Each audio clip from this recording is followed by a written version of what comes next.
মক্কার খোলা মাঠে শিশুদের হাসি, মাটির মধ্যে ছোট্ট পায়ের ছাপ, কাঁধে রোদ। ছেলেমেয়েরা বল ছুড়ে দিচ্ছে, দৌড়াচ্ছে। হযরত মুহাম্মদ সাল্লাল্লাহু আলাইহি ওয়াসাল্লাম ছোট্ট পদক্ষেপে যোগ দিচ্ছেন, কিন্তু তিনি দেখছেন তার চারপাশে শিশুদের বাবা এসেছে, তাদের কোলে তুলে নিয়ে যাচ্ছে। প্রত্যেকটি শিশুর চোখে আনন্দ, বাবার হাসি। হযরত মুহাম্মদ সাল্লাল্লাহু আলাইহি ওয়াসাল্লাম দাঁড়িয়ে দেখলেন, তার ছোট হৃদয় ব্যথায় কেঁপে উঠল। তিনি ভাবলেন, আমার বাবা কোথায়? কেন তিনি আমাকে দেখতে আসেননি? ছোট বিরতি, শিশুর কল্পনা, আবহ, বাতাসের নীরবতা। ঘরে প্রবেশ করলেন। মা আমিনা রাগ কোণে বসে আছেন। মাটির প্রদীপ আলোকিত করছে ঘরের কোণ। শিশু নবী মাথা রাখলেন মায়ের কোলে। নীরবতা, ঘরের শান্ত বাতাস। ধীরে ধীরে বললেন, আম্মাজান, সবাইকে বাবা এসেছে, কিন্তু আমার বাবা কোথায়?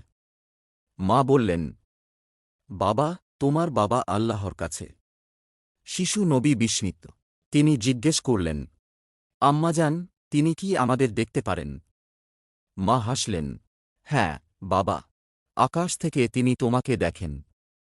তোমার শান্তি ও ভালো থাকা দেখেন। নবী সাল্লাল্লাহু আলাইহি ওয়াসাল্লাম বললেন, আম্মাজান, আমি কি বাবাকে দেখতে পারব? মা বললেন, হ্যাঁ, আমরা ইয়াসরিবে যাব। তুমি তাঁর কবরের পাশে দাঁড়াবে এবং দোয়া করবে। নবী উত্তেজনায় কম্পিত। মা ভাবলেন, ছোট শিশু এই দীর্ঘ পথ কিভাবে পাড়ি দেবে। কিন্তু নির্দোষ চোখের আকুতি দেখেই তিনি সম্মতি দিলেন। উটের ওপর মা, নবী এবং দাসী উম্মে আইমান। মরুভূমি বিস্তৃত, বাতাসে ধূলি, রাতের আকাশে অসংখ্য তারা। শিশু নবী সাল্লাল্লাহু আলাইহি ওয়াসাল্লাম মায়ের হাত ধরে দৃষ্টিপাত করছেন আকাশের দিকে। প্রতিটি ধাপ, প্রতিটি গতি আল্লাহর হুকুমের নিদর্শন। এক রাতে নবী সাল্লাল্লাহু আলাইহি ওয়াসাল্লাম জিজ্ঞেস করলেন, আম্মাজান, বাবা কি ওই তারাগুলোর মধ্যে আমাদের দেখছেন? মা উত্তর দিলেন, হয়তো বাবা দেখছেন, তুমি কত দূর এসেছ। নবী সাল্লাল্লাহু আলাইহি ওয়াসাল্লাম বললেন, আমার বাবা কেমন ছিলেন? মা বললেন, তোমার বাবা কুরাইশদের মধ্যে সবচেয়ে সুন্দর মানুষ ছিলেন। যখন তিনি হাসতেন, চারপাশ আলো হয়ে যেত। তিনি সবসময় দয়ালু, সাহায্যকারী, যার মাঝে ঈমানের ছাপ থাকত। আমি তোমার মধ্যে তোমার বাবার ছায়া দেখি। শিশু নবী সাল্লাল্লাহু আলাইহি ওয়াসাল্লাম মন দিয়ে শুনলেন, কল্পনায় বাবার মুখ আঁকছেন। তারা ইয়াসরিবে পৌঁছালেন। 1 মাস সেখানে ছিলেন। একদিন মা বললেন, আজ আমরা তোমার বাবার কাছে যাব। নবী সাল্লাল্লাহু আলাইহি ওয়াসাল্লাম উত্তেজনায় কাঁপলেন। আলনাবিগার মাটির ঢিবির কাছে থেমে মায়ের সঙ্গে দাঁড়ালেন। আমিনা বললেন, হে মুহাম্মদ সাল্লাল্লাহু আলাইহি ওয়াসাল্লাম, এখানে তোমার বাবা শুয়ে আছেন। নবী সাল্লাল্লাহু আলাইহি ওয়াসাল্লাম ধীরে ধীরে মাটিতে বসে হাত দিয়ে মাটি স্পর্শ করলেন। তিনি কেঁদে উঠলেন, বাবা, আমি এলাম। তুমি কথা বলো না কেন? মা ও উম্মে আইমান তাঁকে জড়িয়ে ধরে কাঁদলেন। ফিরার পথে সূর্য উত্তপ্ত। আমিনার শরীর দুর্বল হয়ে পড়ল।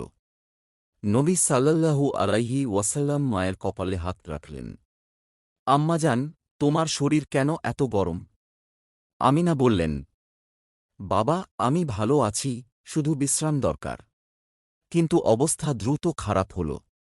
আমিনা নবী সাল্লাল্লাহু আলাইহি ওয়াসাল্লামকে বললেন, আমার প্রিয় মুহাম্মদ সাল্লাল্লাহু আলাইহি ওয়াসাল্লাম, আল্লাহ তোমাকে মহৎ কাজের জন্য বেছে নিয়েছেন। আমি তোমাকে তাঁর হাতে তুলে দিলাম। নবী সাল্লাল্লাহু আলাইহি ওয়াসাল্লাম কাঁদতে কাঁদতে বললেন, আম্মাজান, ওঠো, আমার সঙ্গে কথা বলো। কোনো উত্তর আসেনি। মরুভূমির বালিতে যেন আকাশও কেঁপে উঠল। তারা মরুভূমির মধ্যেই কবর খুঁড়ে আমিনাকে সমাধিস্থ করলেন। 6 বছরের নবী সাল্লাল্লাহু আলাইহি ওয়াসাল্লাম দাঁড়িয়ে দেখলেন, কিভাবে তার পৃথিবী বদলে গেল। ফেরার পথে এক উট ফাঁকা ছিল। শিশু যে বাবাকে খুঁজতে গিয়েছিল, সে ফিরে এলো মা বাবা দুজনকেই হারিয়ে। নবী সাল্লাল্লাহু আলাইহি ওয়াসাল্লাম আকাশের দিকে তাকিয়ে রইলেন। হে আল্লাহ, তুমি আমার সঙ্গে আছ। শিক্ষা, সবচেয়ে অন্ধকার রাতের পরও আল্লাহর রহমত এবং দয়া কখনো নিভে যায় না।